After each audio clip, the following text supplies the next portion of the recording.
How to get buyers to come to you. How you going, guys? It's Jamie here, and today's topic of conversation is exactly that. How do you get the buyers? This is something that I hear a lot of from my students. I'm a coach for a program with over 550 students, and one of the common things that seems to pop up is, where do you find the buyers, man? What's going on? I'm putting out all this content. I'm writing out my posts. I'm creating these amazing posts. I put up all my favorite travel photos, and I'm trying to polarize my audience. I'm trying to do this stuff, and where's the buyers? How do you find these buyers here? So I'm going to relay a little story I told on my Facebook profile recently. I thought it was something that might benefit you guys as well. And the analogy that I used is, if you imagine as an affiliate marketer, you are swimming in a lake. And you dived in because you're all keen to jump into this lake and you love the idea of it, and you're swimming away and life is great in the lake, and you're trying to sell your product and program or whatever to the other people in the lake. But there's a bit of a disconnect here, and the disconnect is there's no reason for them to see you as an authority if you are on the same level as them.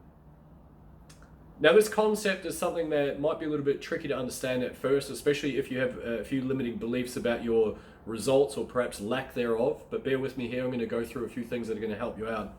So imagine for a moment that you hustle up and all of a sudden there's a rope dangling down from the sky, and you grab that rope, and it's a rope ladder, and you climb yourself up, and all of a sudden you've elevated yourself into a different place than the lake.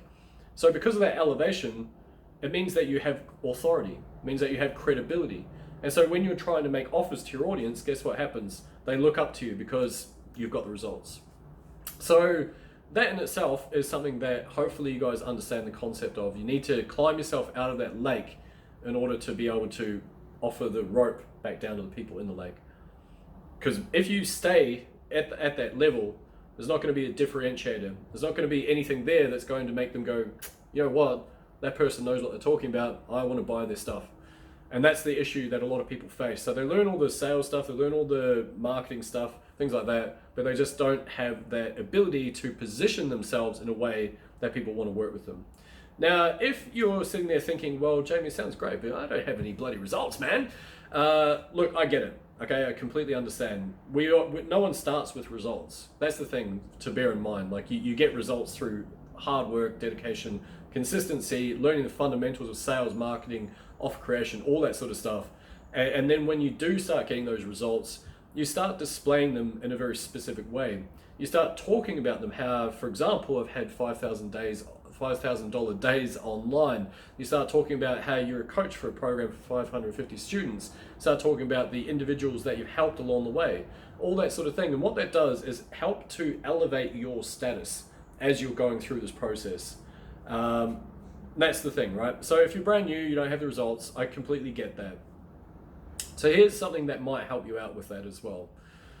What you want to do is start making your own waves. Now, again, I'm going to use the strange analogy of the lake here, so bear with me. But if you are in that lake and you're thrashing about and you're creating whitewash and whatever, then you're going to get attention. And what I mean for a more practical level with that is, if you can make some bold claims, like I'm going to be hitting 10K in January, I'm going to hit 20K income in January, watch me do it. What does that do? It shows that you've got courage, shows that you're outspoken to a certain degree, shows that you're out there and you're being a leader purely by making this example, this claim. Now, you also have to believe it, you also have to back yourself, you also have to document what you're doing.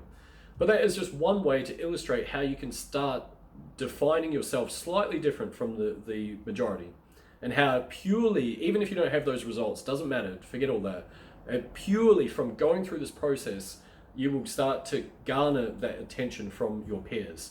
And as a byproduct of that, you have now grabbed that first rung of the ladder, just from that alone. Now, there are other ways, but what I'm trying to get you guys to think of is use your creative thinking to think of different ways that you can elevate your positioning. So whether it is something like you're getting increased engagement on your posts, whether it is you've just had a low ticket sale, who cares? Doesn't matter if it's high ticket or low ticket. You've done something, speak about that. Talk to your influence on your audience. Tell them what you've done. Be proud of that. and a lot of people, and I used to do this a lot as well, which was I would use the negative aspects of the setbacks that I've had, and it wasn't like I was playing victim. I don't believe in that mentality, but I was also had a very strong focus to the negative. But I also forget to mention that I've gone from the bad stuff over to the good stuff now. There's good stuff happening, and even when it wasn't happening, it was still had that momentum towards the good stuff. And this is probably just sounding a little bit nonsensical now, I guess, but that would be my other thing is make sure you're not dwelling in the negatives. Make sure that your focus is on the positive stuff that you're doing.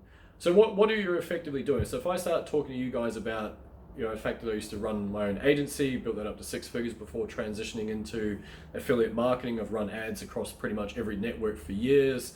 I'm an affiliate coach, like I say, for over 550 students. Had 1,000, 2,000, right up to $5,000 days online. What does that do for you? Some of you are listening, going, "You arrogant fuck, piss off," and that's fine. Like it's part of it, but it's not. It doesn't come from a place of ego. And this is the thing. This is the defining thing here. It's a place of pure positioning. It's me being proud of the fact that I came from below nothing. I had a mountain of debt. I went bankrupt, so I went from below nothing to zero to now where I'm at. So I say that as a sense of authority. It's not an ego-based thing. Anyway, the crux of it for you guys is be proud of what you are doing, be proud of what you have done, be proud of where you have come from to where you are now, even if it's just a mindset shift. And don't be afraid to make waves in your lake. If you make waves and you're thrashing about, like I say, bear with me, like I say, strange analogy, I know.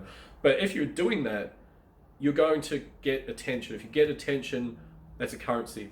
And so therefore you purely based on that, you can then elevate yourself. Like I say, get creative with how you might be able to do these things as someone who doesn't have results. And you'll find that that creative process of even thinking about these things, that in itself is going to elevate your way of thinking as well. Anyway, right, on that note, I'm off. Hopefully you guys got some value out of this. Drop a comment, let me know your thoughts, and catch you guys in the next one. Cheers.